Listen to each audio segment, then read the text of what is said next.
ইন্দিরা মহা ঝামেলায় পড়ে গেলাম। তখন থেকে ভিকিকে ফোন করছি, ভিকি ফোনই তুলছে না। মানে ওর আজকে আপনার সাথে এডুকেশন ডিপার্টমেন্টে যাওয়ার কথা ছিল না?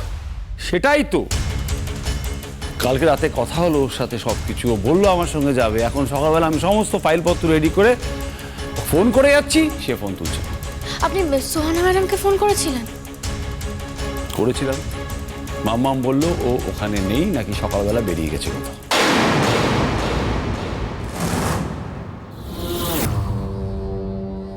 সকালবেলা বেরিয়ে গেছে? কিন্তু আমি তো ওকে বললাম যে একবার স্কুলে এসো, যদি দরকার পড়ে তাহলে না হয় মেজকার সাথে স্কুল থেকে চলে যেও। কিন্তু ও যে বললো যে না, ও বাড়ি থেকে আপনার সাথে যাবে। আমি তো সেটাই কিছু বুঝতে পারছি না। এদিকে বেরোবার আগে ওর সঙ্গে একবার কথা বলে নিলে ভালো হতো। এখন অদ্ভুত ব্যাপার করছে তো ভিকি স্যার। আবার না বলে কোথায় গেল? সবাইকে এইভাবে বারবার মিথ্যে বলে কি করছে ও? বলছিলাম, অমৃতা বলে কোনো পেশেন্ট কি এখানে অ্যাডমিটেড আছেন? অমৃতা? হ্যাঁ, বোধহয় এই নামে একজন ভর্তি আছেন। দিল্লি থেকে এসছেন তো ট্রিটমেন্টের জন্য। আপনি কি বিক্রম চ্যাটার্জি? হ্যাঁ। আমার সঙ্গে আসুন প্লিজ। অমৃতা এখানেই অ্যাডমিটেড, ওনার ট্রিটমেন্ট চলছে, আই মিন ব্লাড ট্রান্সফিউশন। সেজন্য ওনার সঙ্গে এখন আপনার দেখা হবে না, কিন্তু উনি যার সঙ্গে আপনাকে দেখা করাতে বলেছেন তাকে আমরা এখানে বসিয়ে রেখেছি, ওই যে। আমি আর আমার সন্তান তোমার জন্য, শুধুমাত্র তোমার জন্য অপেক্ষা করছি।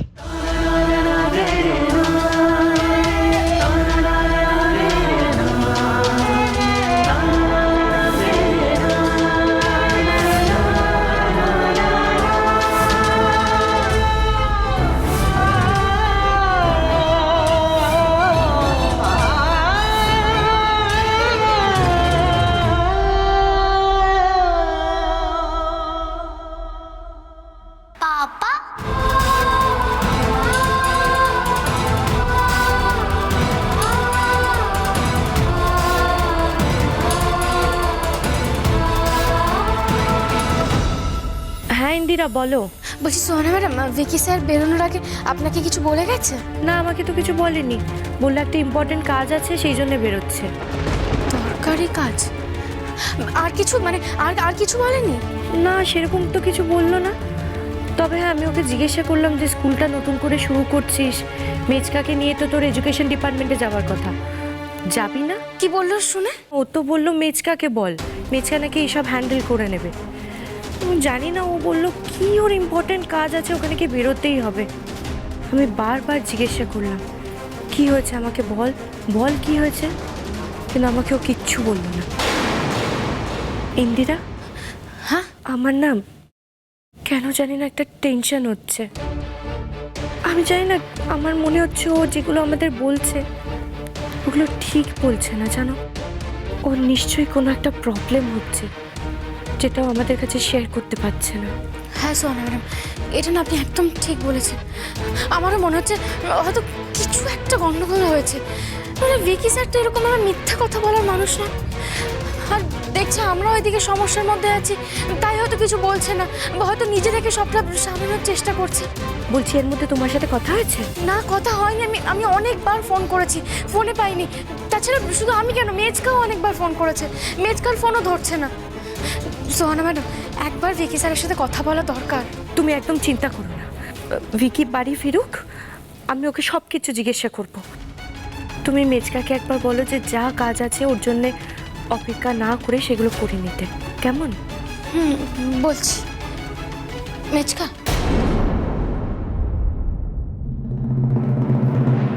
সোহানা ম্যাডাম বলছেন যে ভিকি স্যার তো নেই, তাই আপনাকে কাজটা সেরে নিতে।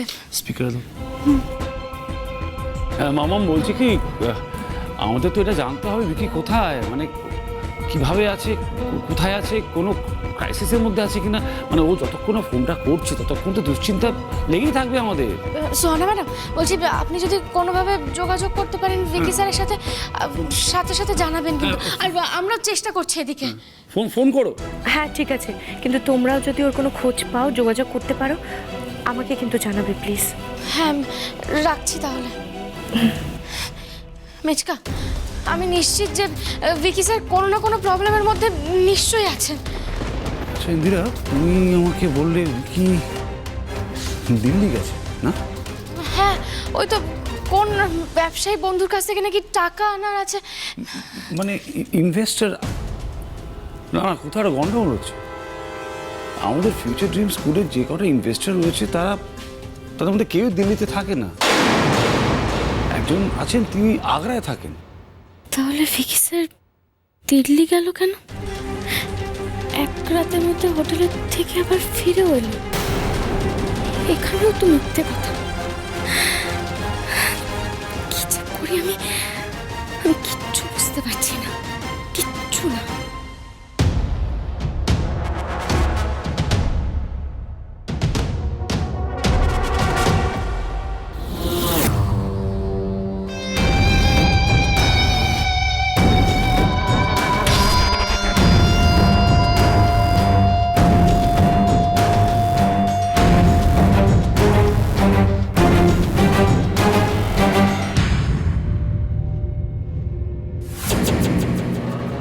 তুমি সাপের মুখেও চুমু খাবে, আবার ব্যাঙের মুখেও চুমু খাবে, তা তো হয় না। দেবদীপ বাবু, আমাদের নেক্সট প্ল্যান এক্সিকিউট করার টাইম এসে গেছে। Be ready.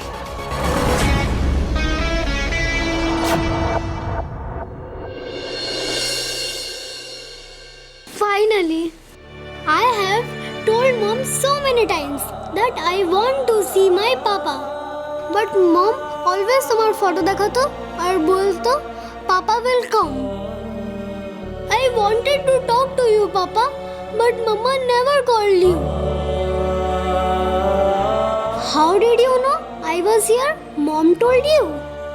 কি বলবো আমি? ও যা প্রশ্ন করছে তার উত্তর আমার কাছে নেই, কিন্তু ও আমার কাছে থাকলে, আমাকে ছুলে এতটা আপন লাগছে কেন? সত্যি কি তাহলে অমৃতা ঠিক বলছিল? ও আমার ছেলে? Now we will stay together forever. Isn't it, Baba? It will be fun. You will not leave me again, right, Papa? চিন্তা করো না, আমি তোমাকে ছেড়ে কোথাও যাব না। তোমার মা কোথায়?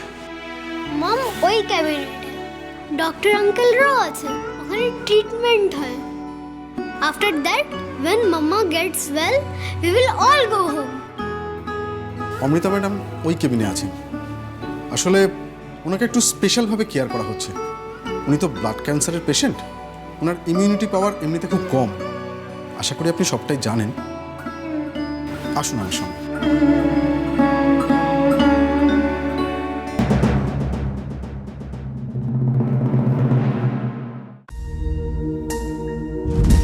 আমু তো আমাকে বলেছিল বাচ্চাটার শরীর খারাপ, কিন্তু এখানে এসে তো দেখছি। Doctor, what happened to mom? Mom, একবার তাকাও mom. Papa এসেছে mom, please look. Papa will never leave us again, mama. Mom, please একবার তাকাও mom.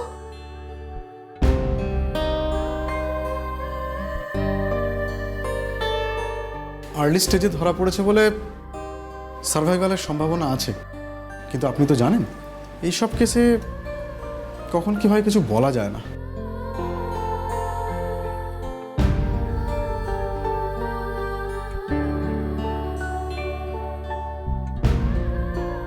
না, আর গোপন করে রাখা যাবে না।